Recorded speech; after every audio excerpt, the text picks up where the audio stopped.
Hey everybody, it's Rajesh here. Intane here.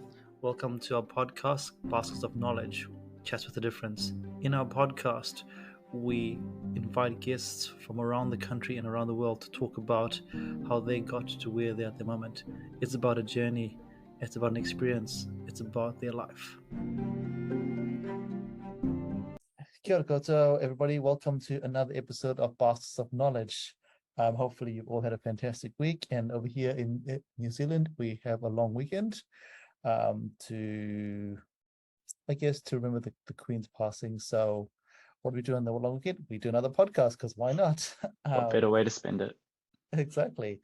And as you know, with our podcast, we love to bring people from around the country and around the world that we think are inspirational, aspirational, and I just think some pretty cool things. And with this week, I want to introduce our guest, Owyn, to our podcast. Welcome to our podcast, Owyn. It's great to be here. Fantastic. Owyn, before we get started into the conversation, do you want to tell our listeners a bit about who you are and what you're doing at the moment?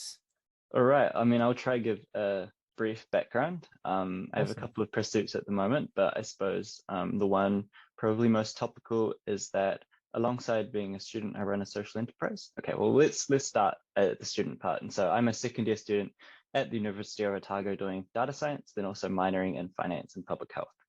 And so in my first year, I did computer science and decided that wasn't really my forte. But in that sense, I do a lot around computers, which is the reason I started off studying that. So I suppose we can launch into that a bit. Yeah, so in high school, I'm originally from Wellington in this town called Porirua, which a few people have heard of, sometimes for the better, sometimes not. And at Porirua, there's this high school called Aotea College that I attended. And at Aotea College, in my year 9, we just transitioned to being a school that was BYOD, or bring your own device. So that means students were expected to bring their own laptop into the classroom and do all the learning on it.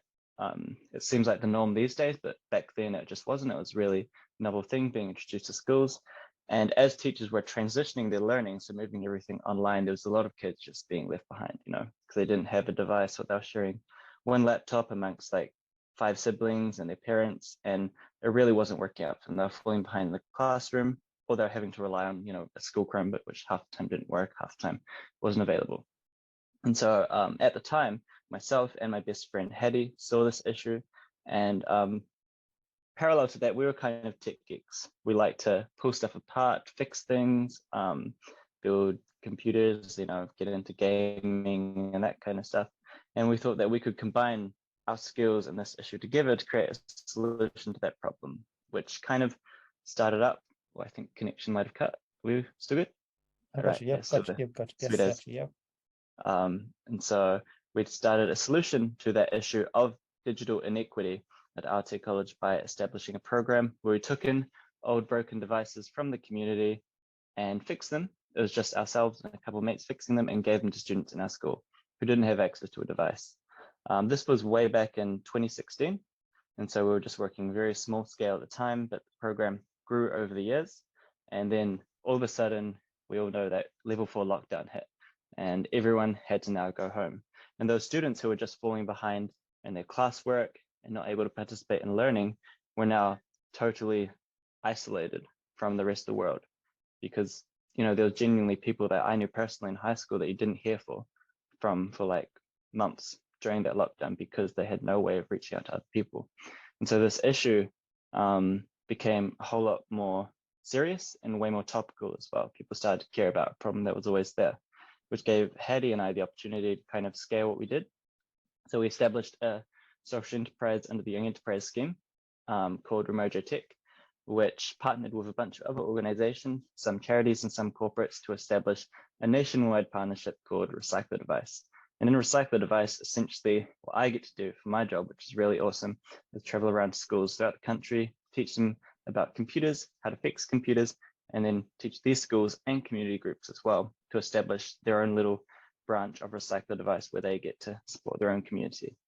So as a part of that, we take in devices from corporates.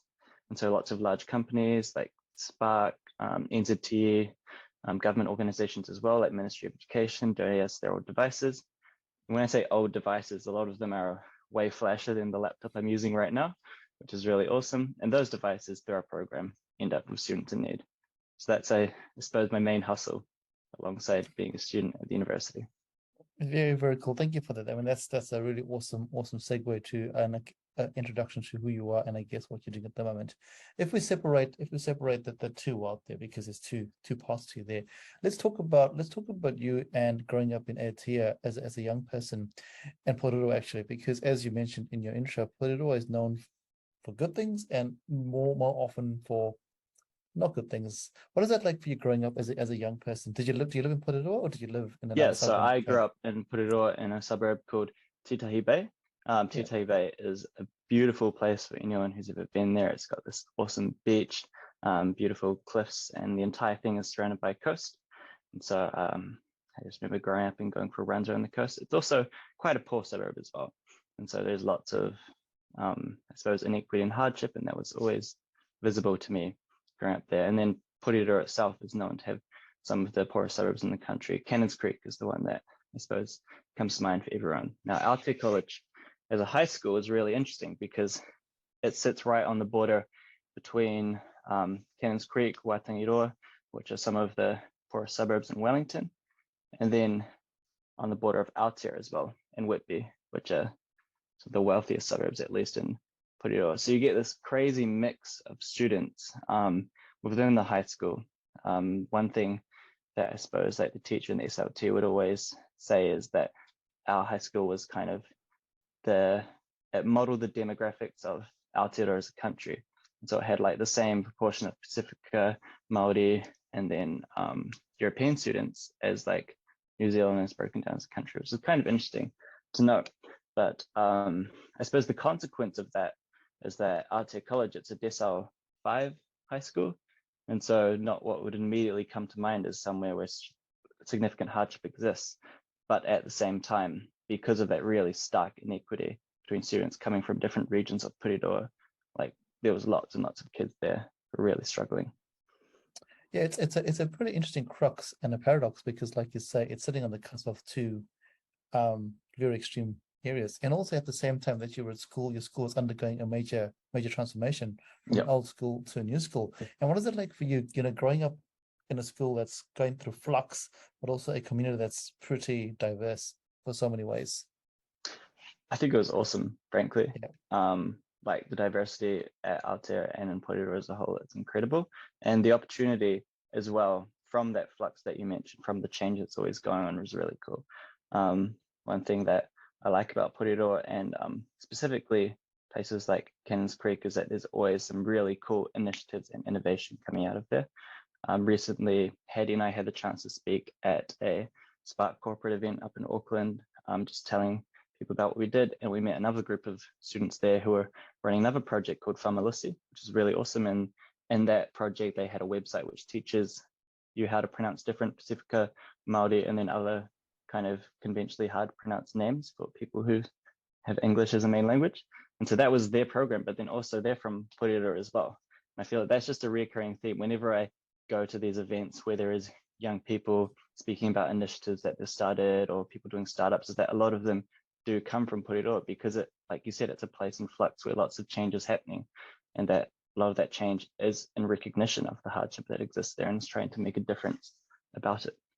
It's really quite cool because cool, interesting that a lot of innovation comes through struggle. When you have struggle, I've noticed this in so far that people that have had struggle in their lives end up coming with the most craziest ideas, but For because I sure. guess like you said before, you see the need, you live in the need. How do you provide a solution I versus mean, say, sorry, innovation is problem solving, right? And so totally. you can't innovate or solve the problem if you don't know they exist in the first place. That's Yeah, how I like to totally. think about it. Awesome.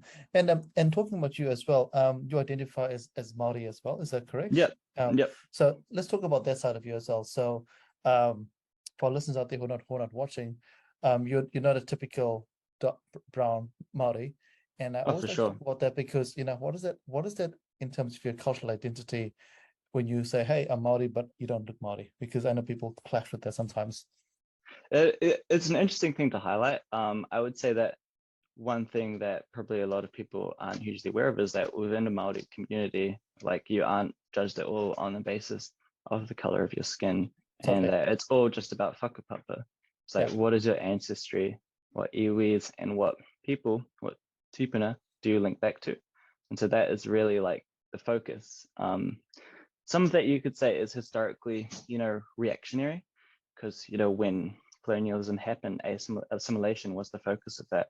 Just like, how can we reduce like the independence of the Maori population and make them part of the British or European kind of demographic was kind of the focus there. And so I'd say, a focus on whakapapa is kind of maybe reactionary to that, but then also it's always been part of Maori culture.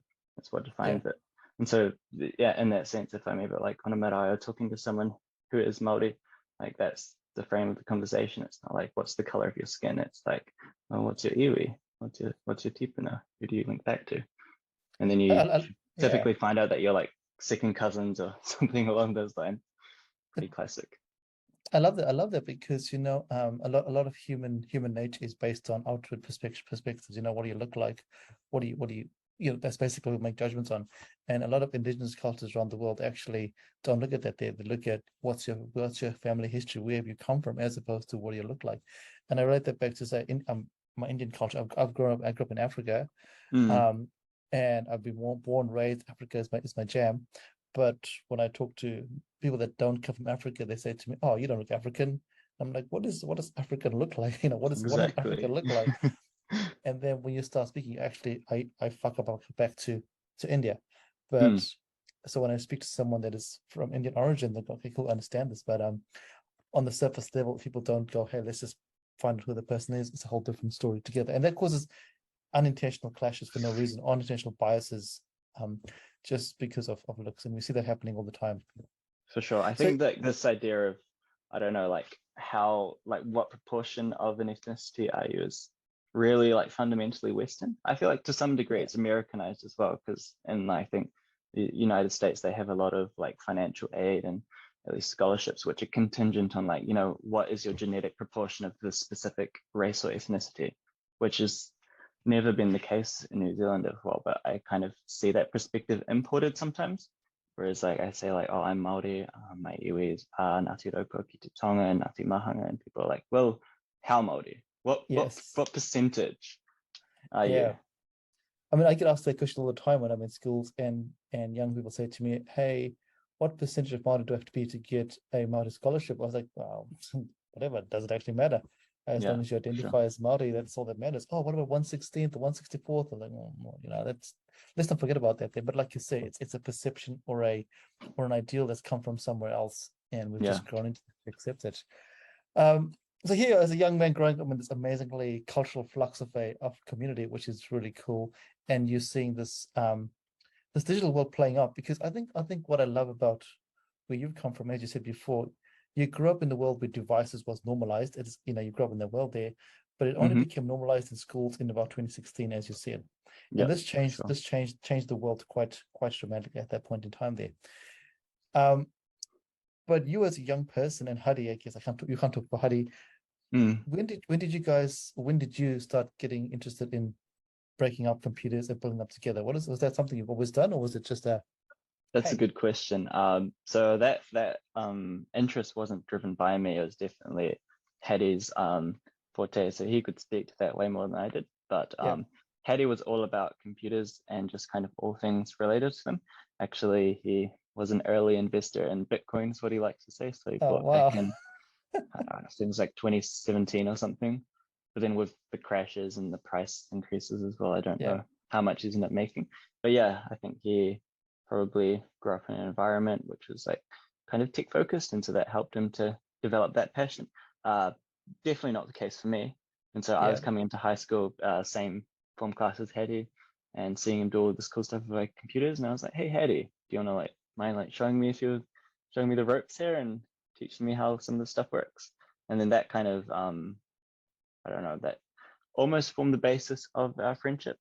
A lot of it was formed on just like bantering as well, but then that's kind of how that grew to fruition, I suppose. That's really awesome. So you have this connection here, which a lot of friendships grow on a connection of something that you both or not just you, when there's lots of people have the same values or principles about. But you didn't just have this idea, you then took it onto the Young Enterprise scheme. And I guess when Yeah. you took it onto there, what is it like trying to pitch this to your Young Enterprise coordinators that, hey, this is what we want to do? Or doing. It was actually really cool. I honestly love Young Enterprise. I think the support that they provide, not just in terms of the free stuff that they give you, but the knowledge and the expertise is just incredible. Like Hattie and I wouldn't be in the space that we are now if it wasn't for them. And I don't know, one thing we always kind of thought about, because we would feel nervous, like talking about like, I don't know, at the time we were in high school and this idea of scaling our program to the entire country just seemed insane, right? Yeah, But then we totally. could kind of fall back on this fact that the idea is good and no one in the nation or even in the world at the time is doing anything similar to it. And so that was not quite our unique value proposition, but at least it was what gave us confidence when we were pitching the idea. Yeah, and I guess even if they didn't believe in the idea, for the two of you, you were seeing the results in front of you as your peers were actually Exactly. benefiting, which is Yeah. pretty cool. I mean, even if it fell apart, wasn't successful, we couldn't get Yeah, funding or something like that, we were still, seeing the difference we're making, which yeah, definitely made it worthwhile. brilliant. And now, so you have this successful idea, and you finish up school, year 13. You're finishing up school, I guess. You now have a choice of either carrying on this idea and making it a business and going that way there, or you have the choice of going to university. How did you decide that university should be something you want to go down their pathway there? Good question. I think Otago made the decision for me to some extent with a very generous scholarship, which is Yep. honestly incredible. And so at that point, I was like, why not? But I still ask that question today, whether my time would be better spent at university or, pursuing my business and other projects that I'm interested in growing and developing those, because it is a hard balance and trade-off. But at this point, I would say I'm pretty far into university and I really enjoy my studies here. So Yeah, kind of committed. and it's pretty crazy how scholarships influence have. I speak to young people all the time, and they're like, "Oh, I don't know, I'll forget a scholarship." I'll say, "Yeah, use a scholarship," and then just make that help you make a decision, but don't let that be the only reason you go to university. And obviously, Mm. you're actually pretty smart as well, so that does help, especially with computer science. Not everyone wants to do computer science. Yeah, So well, I no longer want to do computer science. So. that's right, exactly. That's right, exactly. So that's a great segue to the next question. So you have this idea of computer science, what you want to Mm. do. You then come to Otago. What is it like for you? Because computer science, incorrectly or correctly, people out there don't know what computer science actually really is. Because in schools you don't really have computer science. You have Yep. digitech, which is a Yep. combination of different things. You Mm. arrive, you do computer science, which is basically programming. What is that like for Pretty you? much. Yeah, So I'd say you summarized it to some extent. So I came into university studying computer science specifically for the reason that a lot of my work is focused around computers. And so yeah, I suppose developing my understanding of that space would be really cool. Actually doing some of the first year computer science papers, there were some really cool lecturers and really cool students in that space. But a lot of the wider scope is kind of like directed towards how can you be a good software developer or app designer, or on like the other end of the spectrum, like computer architecture, that kind of stuff. And so those were very technical fields. And so a lot of the pathways from computer science seem quite technical, whereas in my long-term aspirations, I guess I want to continue more of the goals that I'm currently doing, which are much more broad and kind of multifaceted, I suppose.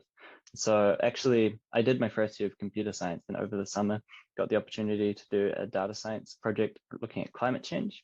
So I was okay. kind of visualizing sea level rise, way outside of my scope of the expertise and knowledge. Definitely thrown in the deep end of that one, but that's what got me more interested in the data science space, because then I was like, okay, here's something that's similar to computer science. A lot of people don't really understand the distinction, but it lets you apply your knowledge to so many different fields and just opens all these doors for you. And so that's what really drove the change, I'd say.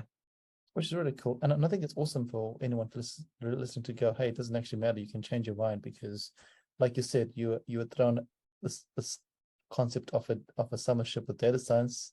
You could have been like, nope, not my jam, not doing it. But you opened up and said, bring it on. Here I come. Yeah, for sure. And in the midst of all this, you're also having your first experience away from home. What is that like? So you leave your community and your whānau in Porirua, you come down to Dunedin. What is that like for you as a young person? Great question. I mean, I love it here. Yeah. Outdoorsy stuff is kind of my hobby and my interest outside of the work that I do. And so Dunedin more than facilitates that. The tramping club is so amazing, and I recommend that to anyone who is coming into university or trying to decide which university they want to go to. And doing outdoorsy stuff, tramping, mountaineering, rock climbing is kind of on your radar. It's definitely good consideration. But I suppose additionally to that, I love it here, but the culture is a lot different from Wellington, right? I'm sure you'd be Yes. more than familiar with that, as a traveling man yourself. And so there was a bit of a culture shock, I'd say, seeing like the stark difference in diversity. And I suppose awareness, cultural understanding is definitely lacking in Dunedin. But at the same time, you can find your specific communities and your specific groups that more cater to your understanding. So Yeah. there's And what is that. that like? What is like that like for you? That's a great point that you arrive into a hall of residence, which is full of Mm. people living their masked lives, trying to pretend like they're not people that they're not. What is that like for you before those masks will disappear to become themselves? I didn't enjoy it initially. Yep. So I Yep. was very reserved. I felt for an extended period of time, I'd say, during coming into university, that I don't think I was in the right place, Yep. that these weren't my people, just because of how different they were from the people that I grew up around. So that was a lot for me to contend with, but I think I gave it time and I could find my people and Yeah. find my passions and how I could pursue them. So that paid off in the long run. It is pretty challenging. Like I said when I started this little bit here, that everyone comes to university with a mask on, trying to be a person that they're not. And when you For come sure. from a place where authenticity is just there all the time, to a Mm, place where you actually don't know if people are being authentic or not, it's always quite a challenge. And I guess that's human nature. We all wear masks all the time until we yeah. define ourselves. Can you? How long was it before you actually? Because it would have been easy for you to go. I'm packing my bags. I'm going. I'm done. And Yeah. that's a very easy I mean, perhaps not idea. easy, but it was definitely on the cards. Yeah. So exactly, yeah. And what made you decide to stick it through to go? Actually, I'm gonna go through and see what happens. I would say in terms of time frame, maybe about like a semester before I really Yeah, found my people and found my place in Otago. That thing you say about masks is really interesting because it's definitely true. Like you first come to university and everyone has this facade they're trying to create. And I'm guilty of that myself, like yeah, you come in and then you meet new people and you try to find like the biggest commonality you can between them. And that involves changing who you are a little and trying to find common ground. And you have to put that mask on, right? Which is really, exactly. really draining. And that's, I suppose, what I noticed initially, like how tired I was, like physically tired just from all of these somewhat artificial social interactions. And so I think there was a point in first year definitely, which I'm sure everyone goes through, where I just decided to be a little more authentic. Yeah. And that's probably where I started to enjoy myself a bit more. It's so funny that because last week's guest Maya said the exact same thing. She said that she just got tired of living a life that was not hers, but to potential to do that there. And then when she became authentic, the same word that you used, things changed for her quite Yeah. dramatically. I feel like it's a pretty universal experience, Yeah. except for those who've yet to go through it. Yeah, exactly. Yeah, fantastic. So you have your first experience, and at the same time, how was your business going? Because now, um, did you geographically in your mind is your business where you are, or is it based, or is it Porirua based? What is it like for you? Is And it where so you go, or is it where the business is? I mean, I'm flatting with Hetty, my best friend and the co-founder Yeah. of her business, and so you could almost say to some extent the business is us and it is where we go. But at Yeah. the same time, it's a nationwide partnership and nationwide expansion. And over the Yes. past 2 years, it's been in its scaling phase, which has been difficult, difficult to balance and difficult to, overcome some of the obstacles. And so yeah, it's where we are, but then at the same time it's nationwide. And so we've had to kind of balance that out. But Yeah. And how does that go with your balancing balancing your academic life? Because for our listeners out there, before we got into the podcast, I was just talking with Owen about him being a traveling person around the country. because he's doing some awesome stuff there. How do you balance that with traveling to do the awesome mahi that you do in schools, plus the mahi you have to do for your own work to make sure you actually pass what you're doing at university? How does that go? And plus, as you mentioned before, plus living your life of exploring and being a tramper and enjoying the outdoors. I mean, it perhaps doesn't go as well as it could. Yeah. A lot of it, the story is just myself and Hattie, because we take some similar papers, staying up till God knows what time in some Airbnb up in Auckland or something, working on assignment, knowing that in a few hours we have to be at a school to do a workshop. So that's a pretty common picture. But I would say regardless of that, we do manage quite well. And one of the adjustments that we've made to help to scale our partnership more is that rather than Hattie and I traveling around doing all these workshops in all these schools, because there's probably about 30 schools that we're partnering with at the moment, which is a lot. Awesome. We employ trainers. And so we've currently employed 9 other trainers who help us to deliver workshops. And we're still in the kind of phase where it is myself and Hattie traveling still to all these schools, but we have someone else coming along with us, supporting us. And then we're slowly transitioning to us just being in Dunedin down here, chilling, doing our work and assignments while they do those trainings themselves. That's very cool. Yeah. Brilliant. So, and in your schools, how did you target your schools, or did your schools come to you? You mentioned you have 30. So that's a good question. It kind of touches on the organization structure of our partnership. And so our business, Remojo Tech, is I suppose the technical experts. And so we do a lot of consulting around like, well, how do you run a project with refurbished laptops? Because, you know, Hattie and I, despite being pretty young, we like to think have been doing it for around 6 years now. And so we are the technical experts, also the training delivery partners. And so we deliver the workshops and then provide the technical consulting. Alongside that, though, there's a huge amount of mahi that goes on with our other partners and organizations who, you know, do the work there. And so with Recycle the Device, which is our partnership, we have one part-time project manager, Bronwyn Scott, who is an incredible person, really cool person to work with, and then 2 part-time community and schools liaisons. And so they're working on identifying the schools and establishing those relationships, which once done, Hattie and I come in and, you know, do all the fun and exciting workshops. So we get the fun job, you could say, in that dynamic. But it's crazy because, you know, like you said before, before the fun happens, the groundwork's got to happen, and someone's got to do the groundwork. And you know, schools out there are bombarded by so many people trying to come in to do stuff, and you know, you can just imagine how they go, right? Cool. Yeah, we think we want you to come in and help our young people. It's a minefield for everybody. So it's pretty awesome. It's pretty awesome that you're doing that there, which is pretty cool. And have you gone back to your school? Not yet, actually. Our school has it's it's the OG Recycle the Device branch, so to speak. It's still running quite strongly under the leadership of Riley Pugh and Grayson Fennemer, who was when Hattie and I were really starting off Remojo Tech and pioneering this venture. They were year 9s at the time, and they were the most invested year 9s that we'd ever met. And so they might have been year 10s. Gosh, but regardless, they were young people who are working on our program within the school. They're now leading that at our tech college, and we also employ them as trainers, and so they help us deliver workshops throughout the Wellington region. So they're kind of taking charge there and doing some really awesome mahi. So really, shout out to those guys. Yeah, well done. But it's a legacy, right? It's a legacy system, and that'll be pretty awesome if that carries on with the OG AAC, right? Yeah.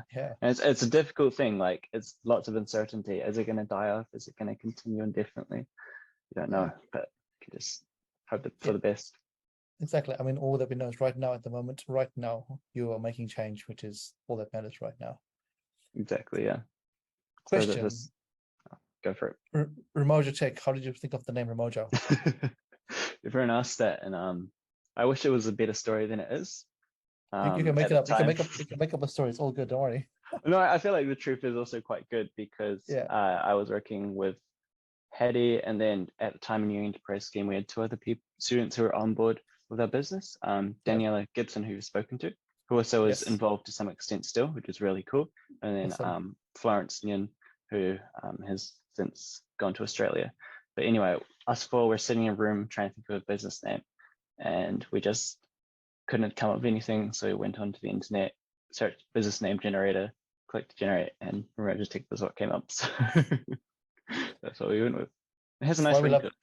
it's why we love the internet, right? We love the internet for Exactly. solutions, right? Yeah. That's No need for creativity anymore. exactly, just chuck it in there. Oh, brilliant. So now you're in your second year and second year of study, I guess. What has that been like for you? Because you move away from the whole environment into a space that you now, like I said, you fill out with Huddy, which is fantastic. Yeah. Has that presented some opportunities for you as you meet other people that are not just confined to the whole environment? What has it been like, I guess? It's been really cool. Like I was apprehensive, of course, and I think everyone's apprehensive coming from a Yes. hall where you have little to no responsibility to your own flat where you have all of the responsibility. But I can say wholeheartedly that I wouldn't go back. That this is Yeah. it's really amazing to be able to live with some of my best friends. And so and in the flat that I'm in currently, I flat with Hattie, who I've known since year 9. Another close friend, Edek, who I've also known since year 9. So very long-term friends. And then a friend that I've only met quite recently last year, who's joined on. So it's a boys' flat, but we get along super well. Oh, brilliant. And it's very chill and healthy dynamic. So Brilliant. super stoked with that. And what's your favorite meal to cook, Owen? That is a good question. So cooking is, I would like to say, one of my hobbies outside of Brilliant. I don't know, all the other things that I do. And I've recently been really obsessed with stir fries Oh, because yep. it's such a simple thing, but there's so many little things you can tweak to like adjust the flavor and whatnot. And it's additionally made me really upset with my stove because a Oh, lot of these flats have like electric stoves which are really average. yeah. So yeah, it doesn't get quite hot enough to get the, the wok hay that you need for a good stir fry. So I'd recommend to anyone who has a passion for cooking and is looking for flats right now, find one with a good stove, a gas stove is what I'd say. There's your tip right there. You heard it here first. Gas stove is the way to go. Um, do you head back to Wellington? Oh, actually, I'll rephrase the question. What does your father think about this, your family? Because this is pretty awesome. Well, I think it's pretty awesome. Mahi and lots of people think that. What do they see this young man off doing? They're pretty Some pretty stoked. awesome. Yeah, I mainly, I suppose, talk to my mum the most because I grew up mainly with my mum and not my dad. yeah. But yeah, mum's pretty stoked about it. Probably don't tell her as much as I could because it's suddenly just me often mentioning, oh, I'm in this city doing this thing, and she'd be like, what? but yeah, she's super stoked about it, which is really awesome. Yeah, and I suppose I maintain pretty regular contact with my mum because she's teaching me Māori at the moment, as someone who speaks Awesome. Māori, which is cool. It's something I probably neglected a bit growing up. But then that being said, like, well, my family is really stoked and supportive. Always like sharing stuff on Facebook and that kind of Yeah. stuff. Well, it is pretty cool. It's a pretty cool thing to do at your age, especially seeing especially recognize it in front of you and not going, it's someone else's problem. Someone Mm, else will fix it. Because the lockdown was a really interesting time, and as you mentioned right at the start there, the problem always existed. Like the problems always existed, and in the lockdown we saw how things that could have been done quicker all of a sudden got done quick, and you're like, whoa, if yeah. this can be done, why was it not done before? The Hmm. question arose, right? That arose for me straight away. When all of a sudden schools were getting internet, which they had never had internet before. Like, how does that happen all of a sudden? Yeah. Yeah. Really, really mobilize people. And Yeah. it's not, a Oops, I lot. think Have I all you, good? you've come back. You've come back. Yep. Awesome. It's not just within, digital equity, but so many issues were highlighted by lockdown, like mental health crisis, you know, fragilities in our public health system. It's both my Yeah. public health minor talking, but so many different things suddenly come onto people's radar. And it's like, okay, actually, we need to fix society a little more so we're more fortified against these Yeah. issues, which I think is really cool. And it's pretty cool. It's also a great space to be working on. It's working in, especially as I guess post-COVID, the world. Oh, it's not post-COVID. We still have COVID around us. I guess post-lockdown Mm, world, the world is becoming more aware of these challenges right in front of, and the solutions are hopefully more acceptable. And I use the word acceptable because, a lot of ideas come from young people. Like, as you mentioned before, when you do your stuff, young people are out there in the forefront because they're seeing the challenges. Yeah. And I guess for a lot of traditionalists, it's pretty hard to see that young people are coming up with solutions. And I guess, did you ever face that fact that you were a young person going into a world where a lot of older people were playing, use the word playing in inverted commas? Definitely. I think I was really lucky that in the space that I'm working in, which is kind of the social enterprise charity sphere, that people were more open to young people and still are, perhaps more so than even they were previously following COVID. But there's always that sense of like almost imposter syndrome. Yeah. Like one example I'll give is that for Recycle the Device, our nationwide partnership, I sit as one of the co-chairs of the board, and on that board there's some really established people in their respective field, whether it be like tech or government and so on. And initially I was really intimidated, I think. Like I felt that as a young person, like I don't have the experience to be here. And that reflected a lot in probably, I suppose, my skills in that space. So I'd be a lot more uncertain, probably stutter over my words more than I do now. But yeah, no, there was lots of incredible people who helped to build my confidence in that space, which I'm really lucky to have. One of the GMs of the older GMs of the charities that we partner with has like saying that he would always tells me, which is that everyone is just making it all up as they go along. So you just kind of look at these more established and authoritative and experienced people and just think that, you know as little about this as I do. It's It's really it's so, helpful. it's so true, and it's such a great way to live your life at the back of your mind. Mm, That lots of us living our lives just making it up as we go along, unless of course it's something that's very traditional, but everything else is it's a whole new world. We're just pretending like we know what we're doing. Back to the whole mask analogy, right? yeah, We're just for gonna sure. pretend and see how we go. Fake it till That's you make pretty it. exactly fake it, fake it till you make it, or just keep faking it and you keep making it right. It's pretty awesome. So and what's next, I guess, for Remojo, as are you hoping to branch into more schools, or are you consolidating before you scale, or So we're still in the middle of scaling. It's been that way okay. for the past year or so. And so we're onboarding more trainers to onboard more schools. So we have, I suppose, some goals of Recycle Device as a whole in terms of where we want to be with impact. And so we're currently just ticking over 1,000 devices put into the hands of Oh people wow. in Aotearoa, which is pretty cool. But at some point over, our goals have been shifted somewhat because of COVID, but we want to get to 5,000 devices. And then a year after that, year following that, 10,000 devices.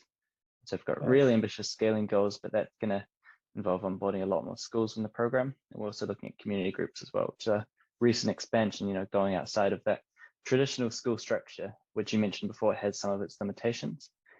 And so scaling is where we're at now, and it's super exciting space to be.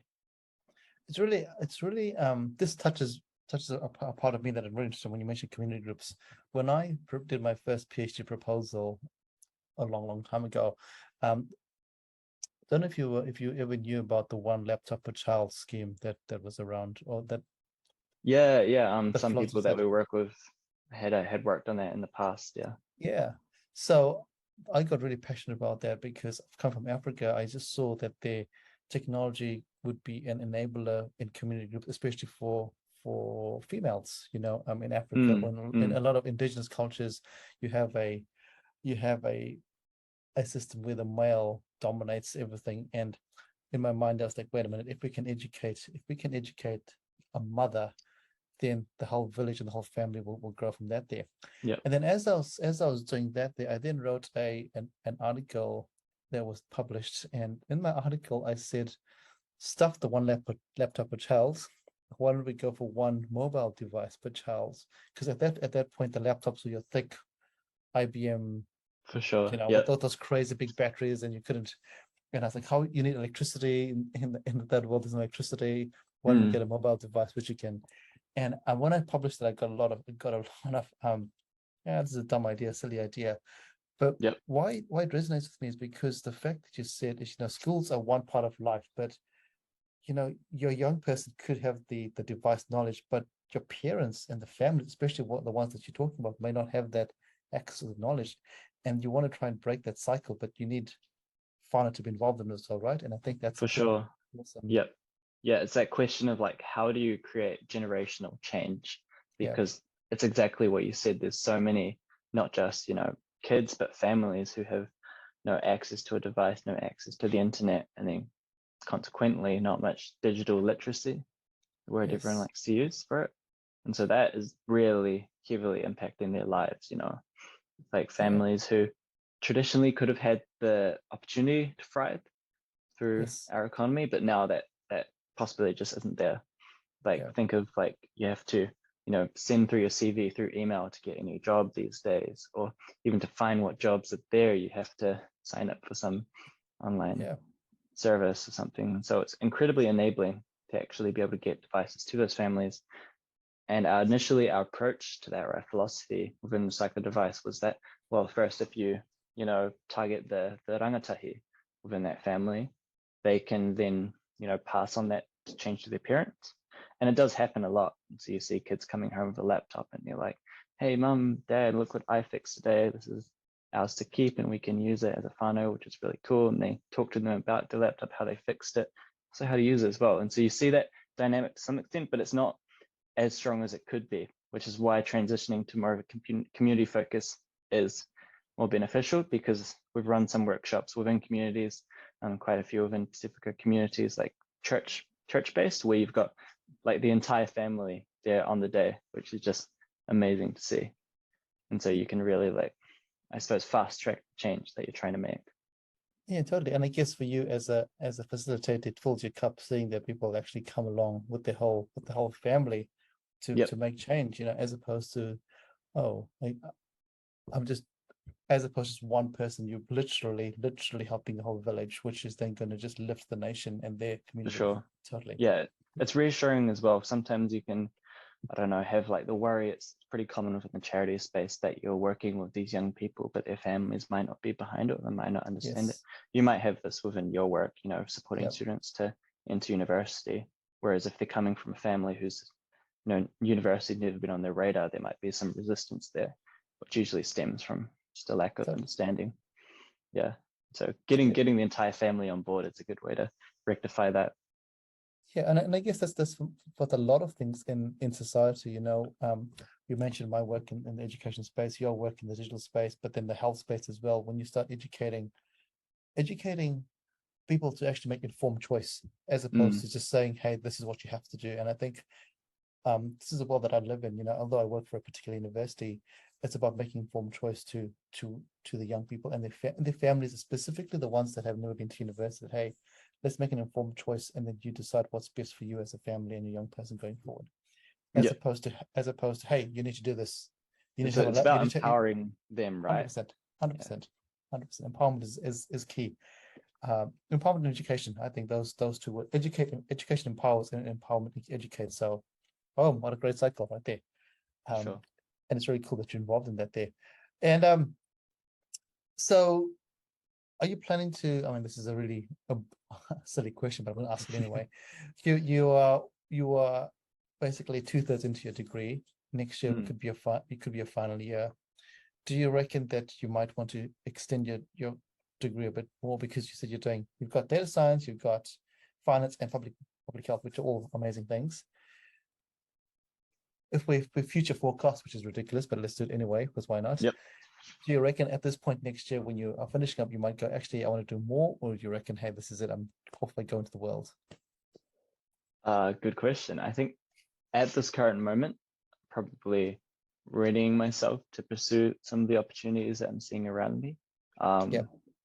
Something within, data science that I'm not talking to a lot of people in, like the climate change and data analytics space, and talking about jobs there. And like that's a really exciting thing to get into.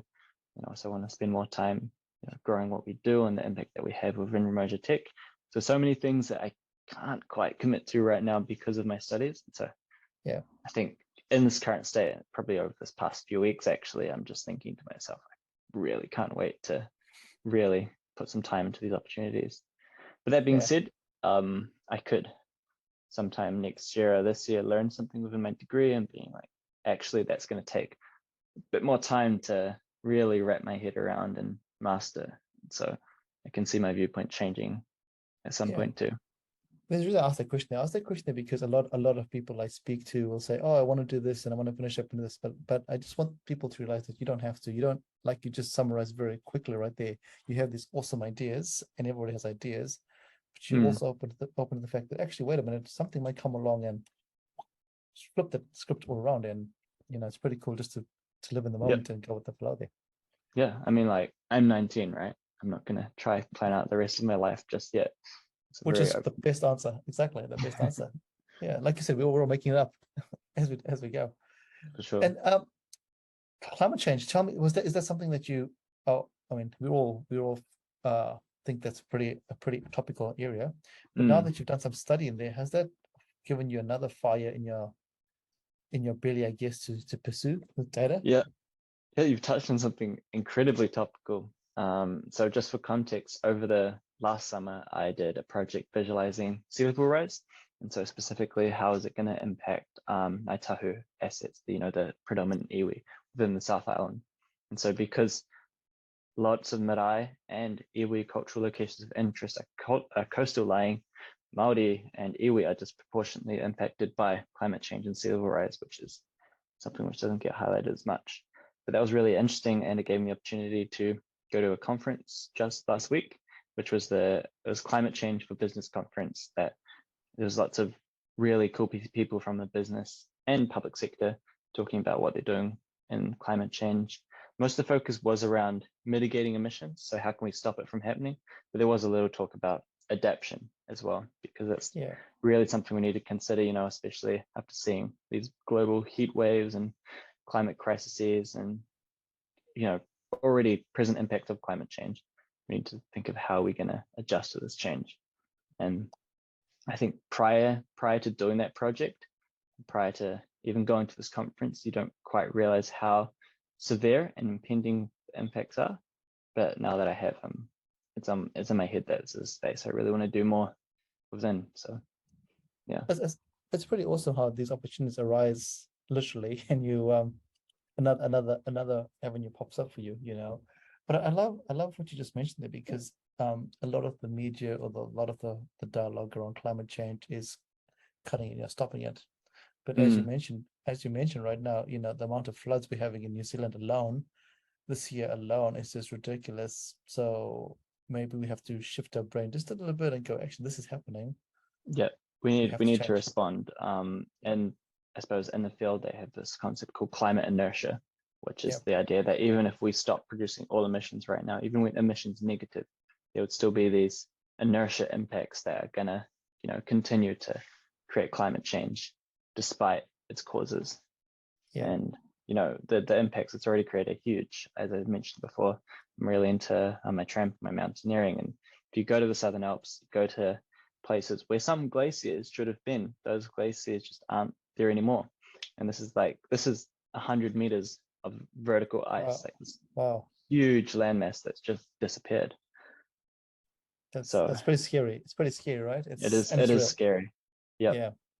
Yeah, there was definitely moments, with the conference last week. They opened the conference, which I thought was really good, getting Malte Meinhausen, who's one of he is the climate scientist. He is the head publisher of the UN's latest climate change report, and he pretty much just said, this is what's happening, this is what we need to do today, otherwise these are all these impacts, which again are not only ruin our planet but ruin your business as well.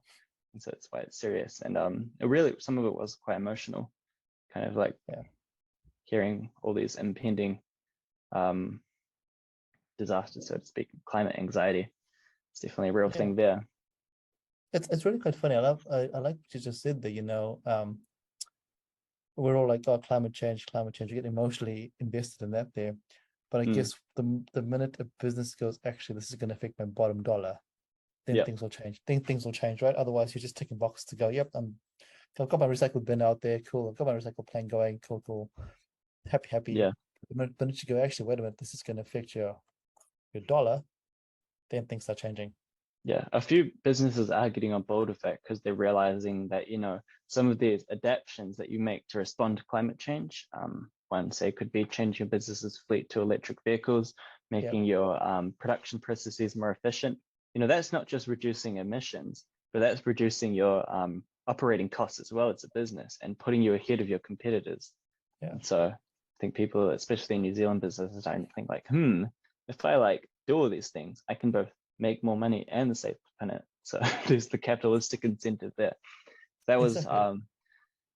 somewhat inspiring to see some of the actions being taken within the business sphere. There was definitely some uninspiring stuff too at the conference, which is just bound to happen, I guess.